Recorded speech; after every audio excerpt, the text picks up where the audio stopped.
Welcome to the Tara Palmeri Show. Thank you to everyone who sent questions in advance. This was supposed to be a live, but of course, technical difficulties when you move into a new place, still trying to figure out the internet. But luckily, I've got a great guest today. Her name is Batya Ungar-Sargon, and you've probably seen her on NewsNation, where she has her own show at 4 p.m. on Saturdays. She's the author of 2 books on class consciousness, and she's worked as the deputy editor of Newsweek. She's also been one of the most vocal defenders of President Trump's claims that he speaks for the working class. She's built an entire framework around working class populism and even defended his tariffs as smart economic policy. So I wanted to bring her on because this is a moment when Americans are telling pollsters they can't afford food. So I just want to understand, how does this argument hold up now? So Batya, thanks so much for coming. And I know we're just getting straight into the elephant in the room, but if anyone, can make an argument and defend it, it's you. So I thought this would be an interesting conversation, but I do want to start with this Politico Public First poll that shows half of Americans say they can't afford food and 55% blame President Trump for food prices. What's going on here? So first of all, thank you so much for having me. It's such a pleasure to be here with you. I love your show. I will never forget when you had your mom on during the election. It was so delightful. And also just, I think for people struggling to understand, like your typical swing voter, person with like a really good heart, who's thinking about all of the issues in the way that so many Americans do. Like it was such a wonderful conversation. I think about it so often, Tara. So thank you so much for having me. I also love how you were like, she has even defended the tariffs, because you're right. Like so few people are willing to defend the tariffs, but I defend them. I love them. I think they're great. And I think they're really revolutionary for the working class. I think sort of my big picture analysis is that a lot of what the president is doing is long-term restructuring of an economy that had created a massive class divide in America to where the top 10% controlled over 60% of the GDP. Having a degree was correlated with having access to the American dream, whereas being working class meant you were sort of downwardly mobile. And this was a shift in America, a country that liked to think of itself as classless for much of its history. It started in the 70s and just kind of went downhill from then. And what the president is trying to do is sort of take this upward funnel from the working class into the pockets of the elites and turn it back down. And that doesn't happen overnight. It takes a long time to do that because it's a massive ship and it was just pointed in the wrong direction. And I think the real question is, does his political runway run out before some of the fruits of this policy are born in a way that average Americans experience it? Now, the polling that shows that people are struggling, obviously, that is a real feeling people have. There is immense economic anxiety right now. At the same time, the data just does not show that we're in a recession. So if you compare, for example, 2008, when we were in a significant recession, people were really like becoming homeless, right? Right. Well, yeah, they lost their homes because of a housing crisis. Exactly. Literally losing their homes. The consumer sentiment of the American people was much, much higher than it is right now, a time when wage increases is outpacing inflation by 2.6%. So on the one hand, but like you can just see it when sorry, I don't mean to cut you off, but when you go into the stores, like you just see that prices are more expensive. Like even 100%. My father, who is a supporter of Trump, will say like, yeah, everything costs $70 now. Like this is just 100%. The way it is. Money is like, he's like, what is money anymore? And I was actually surprised to hear him say that, because President Trump did argue like, I will lower the cost of goods. That's why he was elected, because Bidenomics did not work. So, I think that's part of it. And you are expected as the president to fulfill that promise. Right. The thing I'm pointing out is that it's true that inflation is up 2.7%. I don't want to deny that. And I don't think anybody should deny that.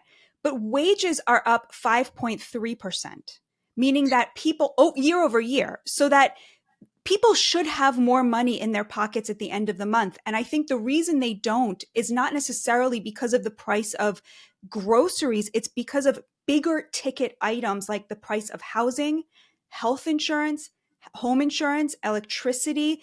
There are a lot of really big ticket items where the costs are just skyrocketing. 100%, I want the president to get in there and do stuff about that.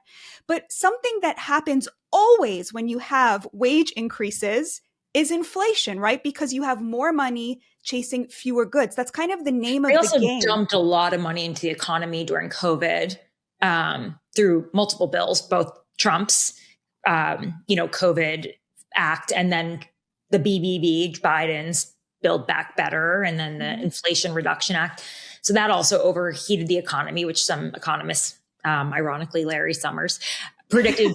But I do think it's interesting because what I see is like a tale of two cities, you could say, or a tale of two types of people. Like if you are highly invested in the stock market, you're not really bothered by the situation right now. If you are a high earner and you have a degree, you're probably doing okay. Like a 5.3% raise is okay. Sure, everything is more expensive, but like your life isn't substantially changing. But like for people who aren't invested in the stock market, which is most people, and people who aren't in these sort of corporate jobs, like this is hard. This is really hard for them. I totally agree with you. I think a lot of what Trump has done, for example, in traveling to the Middle East and securing trillions of dollars in investment to build factories and AI centers here, or for example, the tariffs, which are designed to decouple us from China, which has resulted in reshoring of manufacturing. The tariffs also forced Pfizer's hand in committing to giving the American people most favored nation prices on drugs. This is all stuff that is going to have an enormous impact on working class life. The question is just, how long does it take to build that factory, to get those drug prices down, to get those people into those jobs?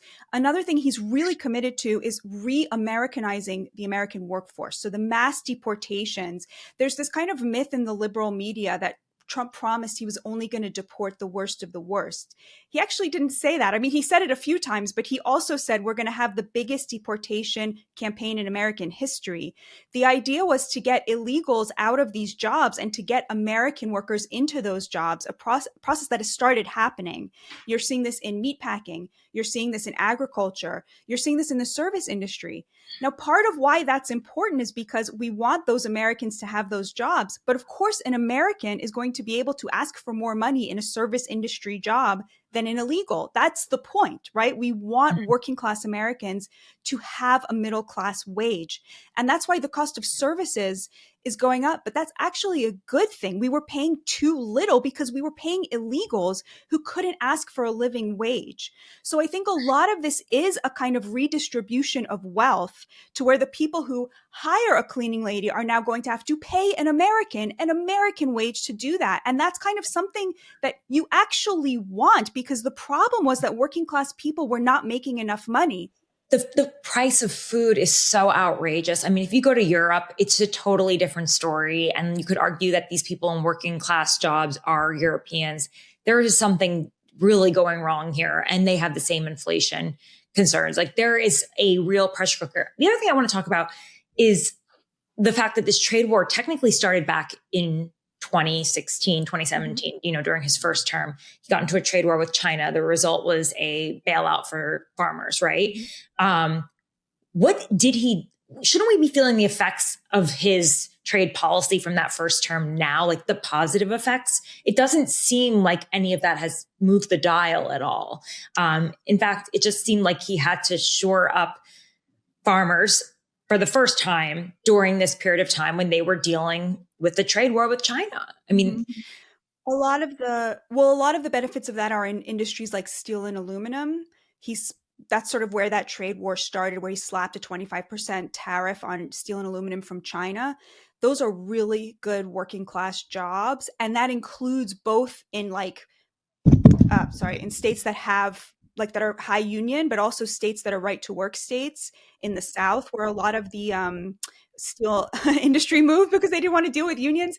Those are still working class jobs that pay a middle class wage. And a lot of that is because of the protectionism that started under Trump. By the way, Biden didn't get rid of any of those tariffs, right? He kind of understood that this was really important for working class Americans. And so he kept those.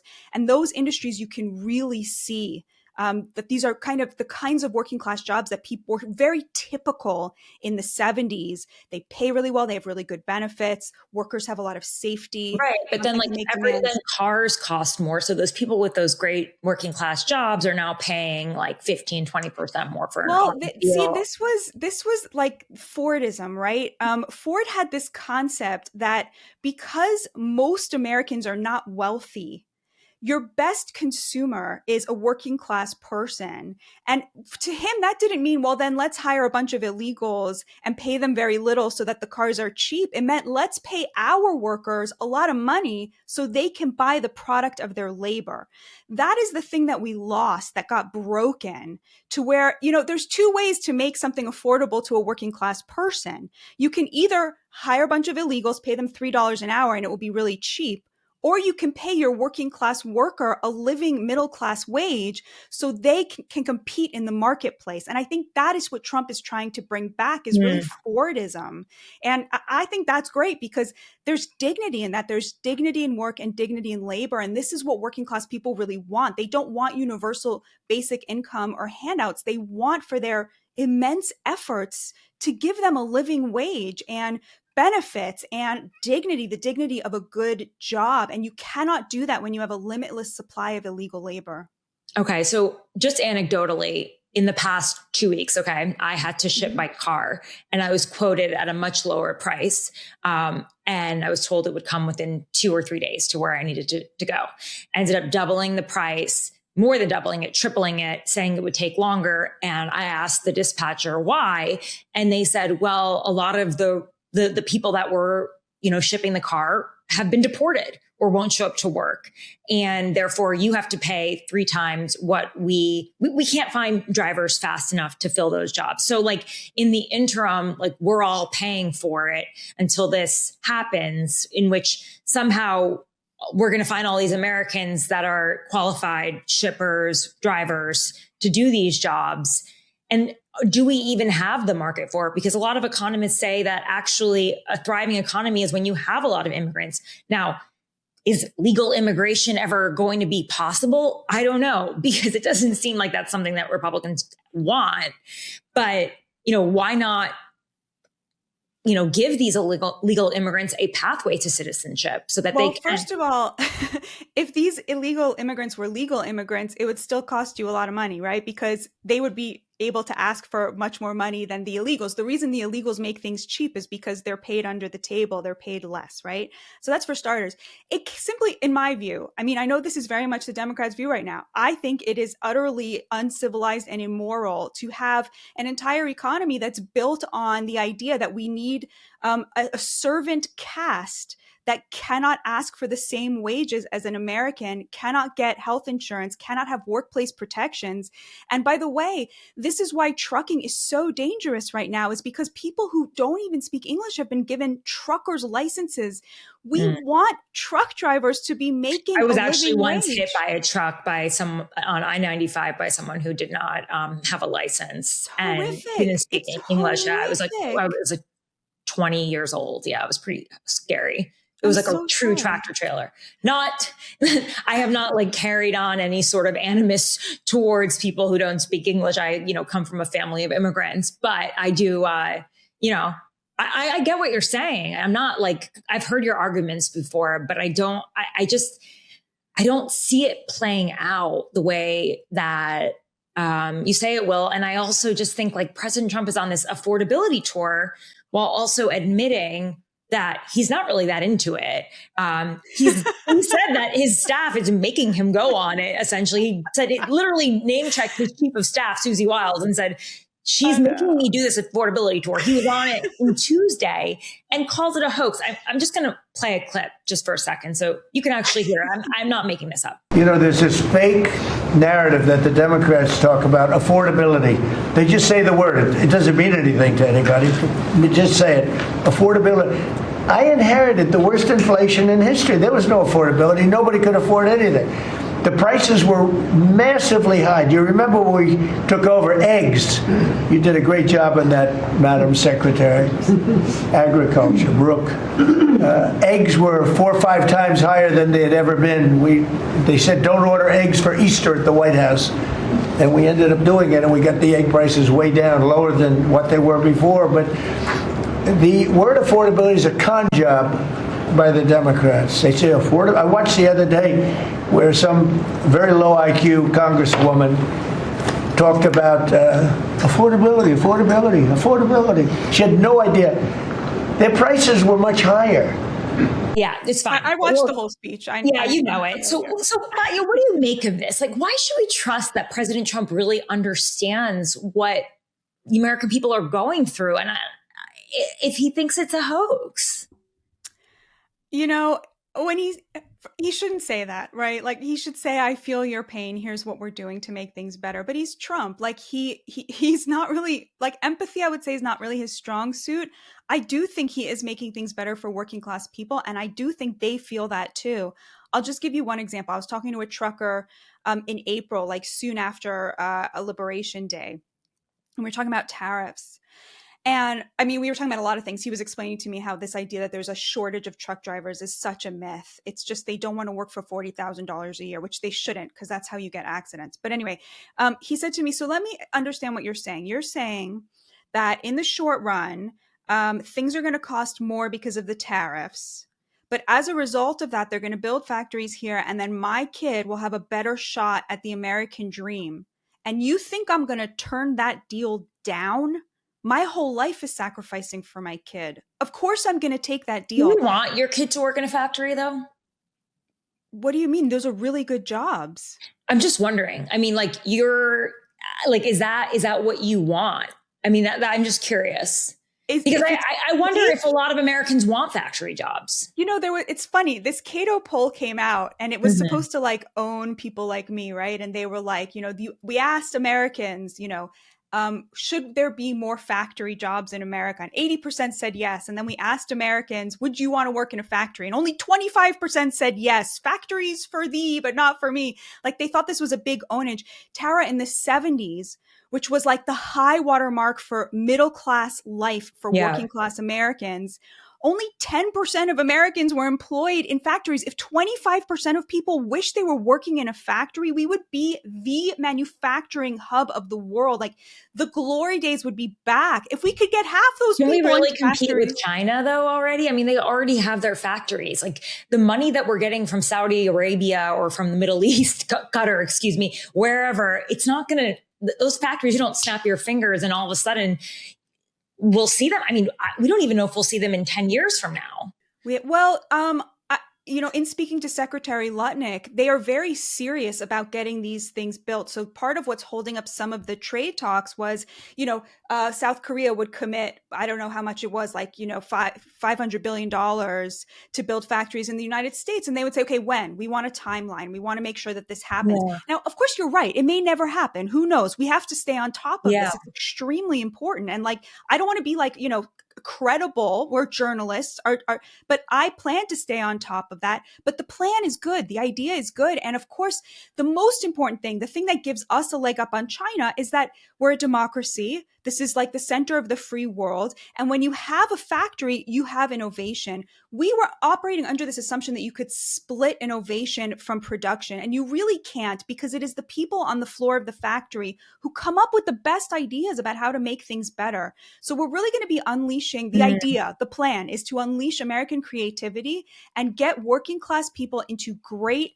good paying, safe jobs with great benefits in which they can achieve a middle class standard of living. Yeah. I mean, like, listen, in my family, I have an uncle who works as a trucker. You know, my grandfather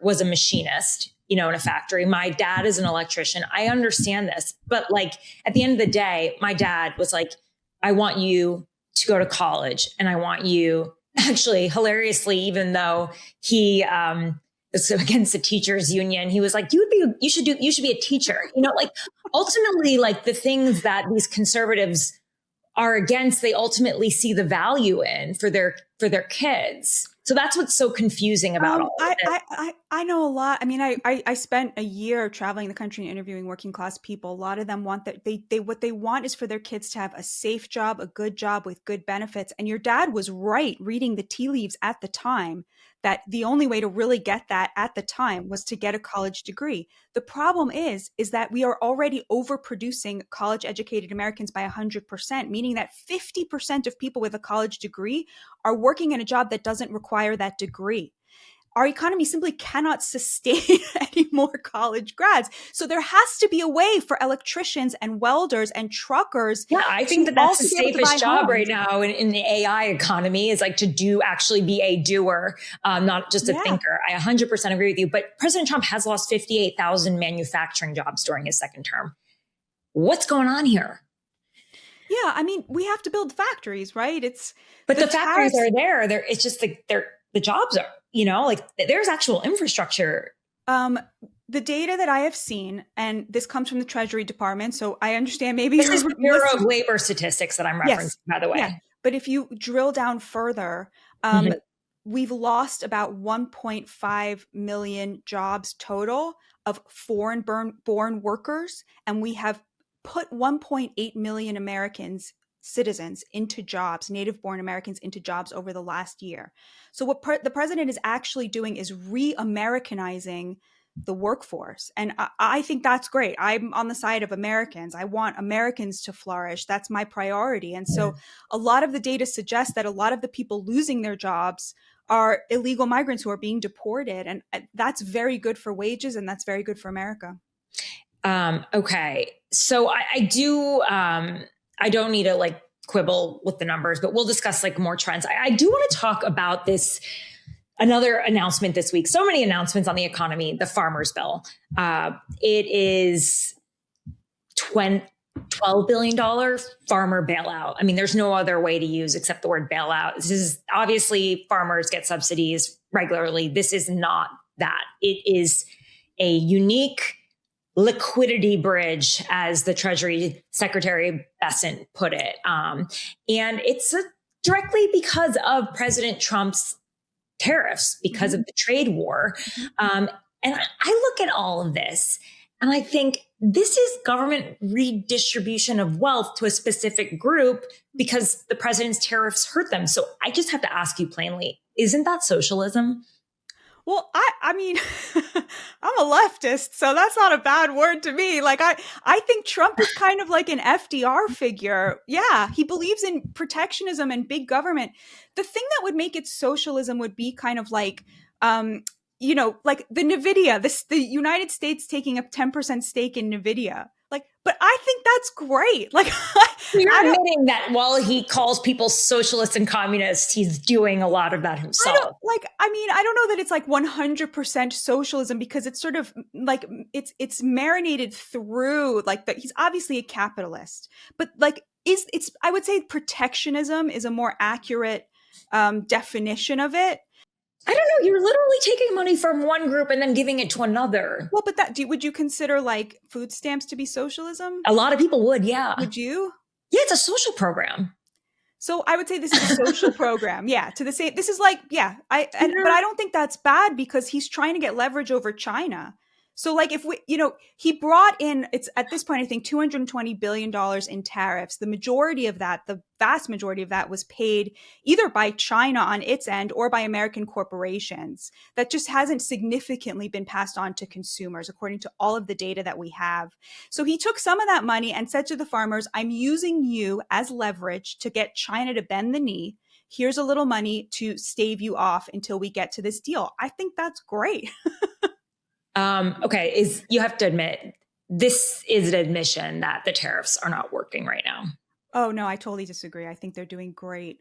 But what are your indicators? What are your present day indicators? Okay, first of all, I love money. So $220 billion. That probably was recycled. I mean, take 12 billion of that, give it to the farmers. Yeah. So then we're still left with 200 billion, which came from greedy American corporations, and China is now being redistributed to the American people. Is really being paid for by the consumers. It actually isn't being paid by the consumer. We know that because inflation is only up by like 0.8%. So it's not actually being paid by the American people. It's but inflation isn't necessarily the cost of products. Like that's not the same thing. Inflation is different than the cost of actual goods. Kind of similar. But also we just know from from Treasury, from that most of this has been paid by the corporations. And the reason they had the extra money and the reason they didn't raise prices, well, A, is because Trump's a bit of a mob boss and he calls and yells at them when they threaten to do it. But also because that's fair. But, I think that's a good also point. It's because of greedflation. And again, as a leftist, like I was very upset over the pandemic when you saw corporations.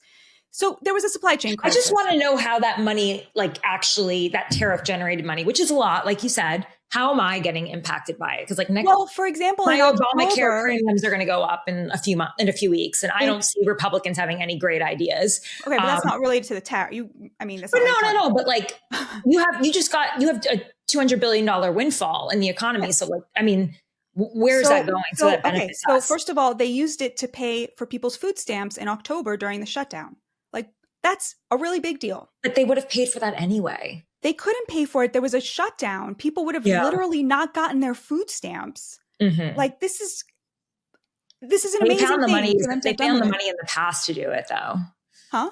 They found the money in the past to do it. But this time they used the tariffs, meaning that American corporations and China paid for it, which I think is great. Again, I'm very happy with like American corporations, like, paying for food stamps. I think that's phenomenal.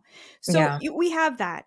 We have the price of drugs. Pfizer never would have agreed to give us most favored nation prices without the tariffs, because that is forcing them to reshore their manufacturing. I think the tariffs are a great negotiating. Great. Okay, good. Yeah, no, I do think the threat of tariffs, but like then again, if President Trump then reverses them, which he seems to slowly be doing, then how this bully pulpit, like this stick, how strong is it? Like, is it just a noodle at the end of the day? Let's look at all he's accomplished with it. Most favored nation drug prices, which every single one of us is going to be enjoying the fruits of. Anyone who's taking any prescription medication, this is going to be hundreds and hundreds, if not thousands of dollars for seniors and for people on fixed incomes and people who are broke and people who are freelancers. This is amazing. Tariffs. Closing the southern border. He could never have done that without threatening Mexico with the tariffs. He used them very strategically there.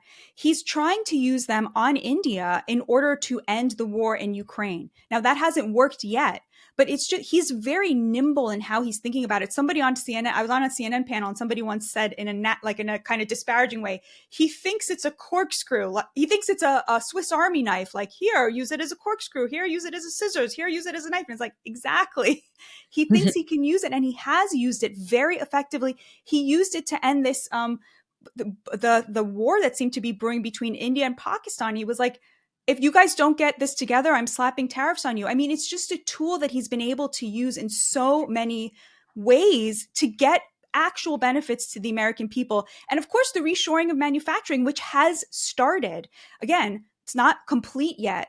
But we wouldn't even be having that conversation if he hadn't put 50% tariffs on China. We were being bilked, Tara. It was so unfair. Why were we paying tariffs to Japan, and they were not paying tariffs to us and not even letting our cars in? And now they're allowing our cars into their market for the first time. There are going to be working class Americans who are living off of that in 5 generations. Like, these are really significant things, which he, for some reason, never talks about because he'd rather insult Ilhan Omar.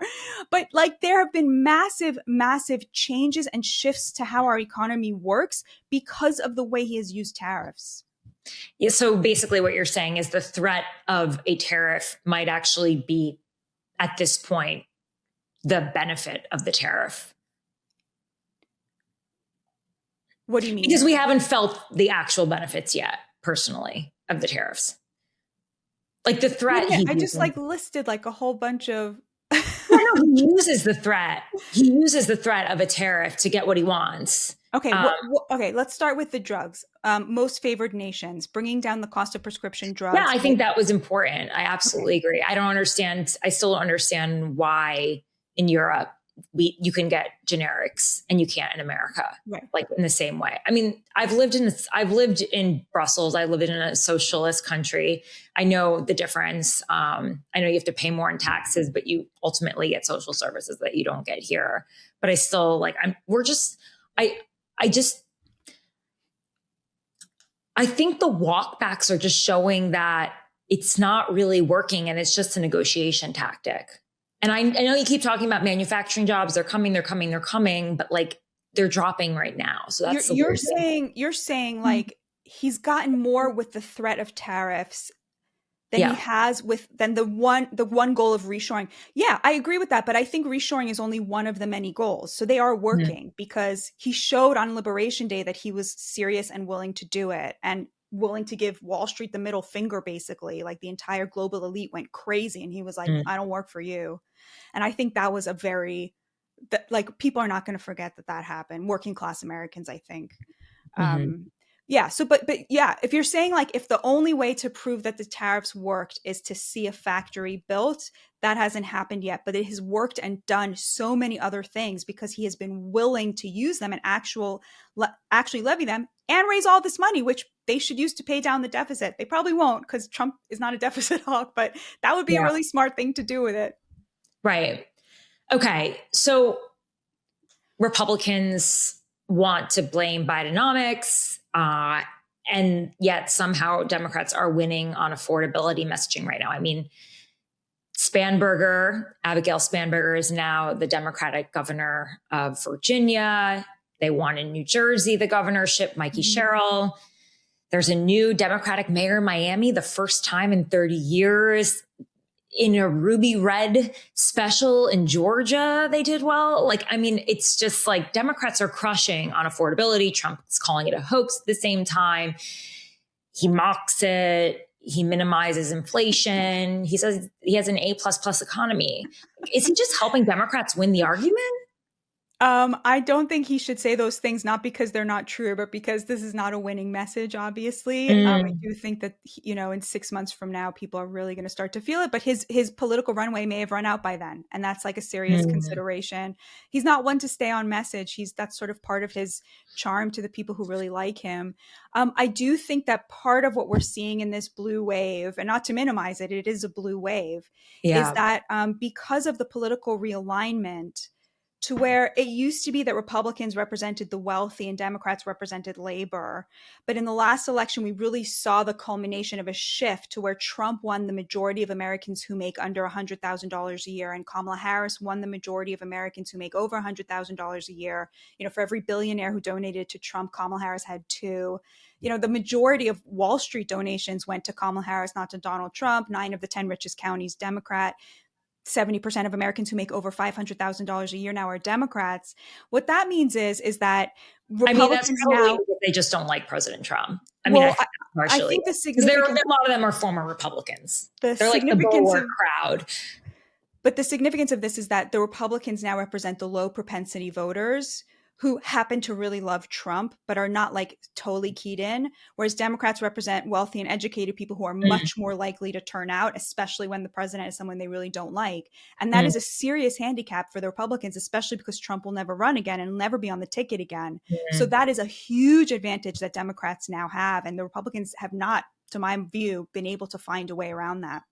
Okay. At what point, though, does he take responsibility for the economy? Instead of just pretending it's perfect or blaming it on Biden.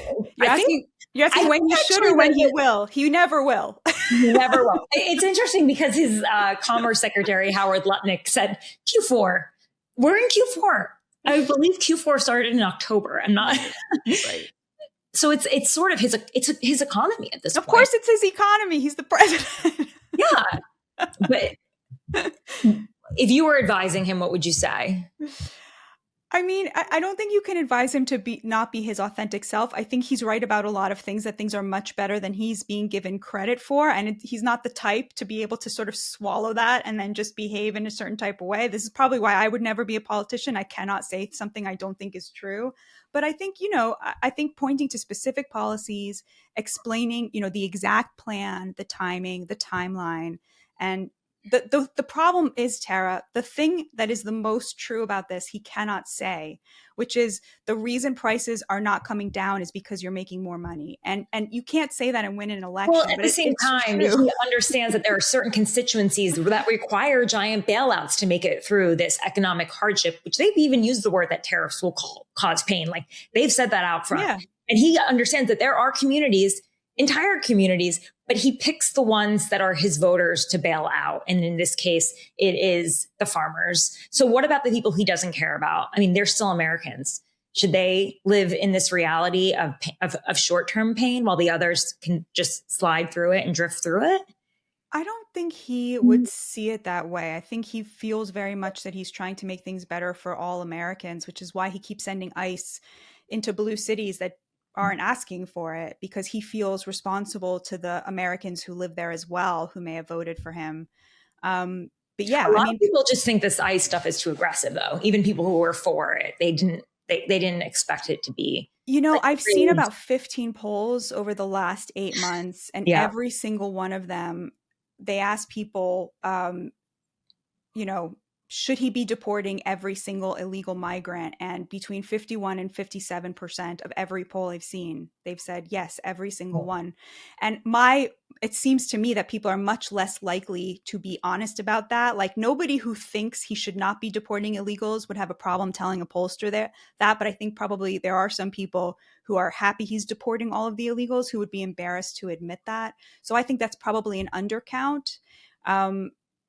Just my analysis of human nature and Americans are very, very generous people, but they feel like they've been taken advantage of. And I think there's a bit of relief that pressure that illegal migrants put on wages, on the housing market, on a lot of things, on public schools. I think there's probably a lot of relief that is being eased up.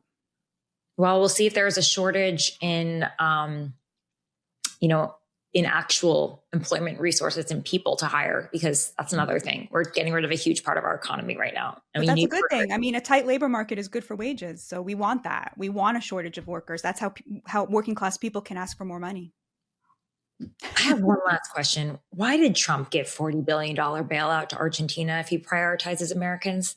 Oh, I have no idea. I would not have done that. I don't know why he pardoned this Honduran guy when he's like blowing up drug political. It just screams politics and flattery. I don't know why. I wouldn't. Yeah, he does a lot of stuff that I don't defend because I can't because I don't like it. But I have no idea why he did that. I respect that about you, Batya. That's why I have you on the show talking about something that I'm like, you know what? Your honesty is. I'm pressing your buttons because. I think most people would. And I appreciate you coming on. And I'd love to hear from the listeners about what they thought made sense, what doesn't. And obviously you can check Batya out. She is on NewsNation, 4 p.m. and her work is everywhere. You can just Google her. She's usually writing for a lot of different places or just on X. So thank you so much for your time. Oh my gosh, this was such an absolute delight, a delicious conversation. It's very rare that you get to actually have like this level of conversation and back and forth and just getting to the bottom of the issues and hearing how other people think. So thank you so, so much for having me. It was a real pleasure. Thank you. That was another episode of the Tara Palmeri Show. Thanks so much for tuning in. As you can see, I am in a new location. I am starting to set up my set. So for all of you who watch this show on YouTube, you will start to see it evolve as I figure out where and how I will be recording. But if you like this show, please rate, subscribe, and follow, share it with all your friends. If you like my reporting, please go to tarapalmeri.com. That's TARAPALMERI.com and sign up for my newsletter, The Red Letter. If you become a paid subscriber, you will get my exclusive reporting straight to your inbox. And it's a way to support my independent journalism. No corporate overlords here. I want to thank my producer, Eric Abinate. I want to thank Abby Baker, who does my social media and research, Daniel Rosen, my manager, and Adam Stewart on the graphics. I'll be back again this week.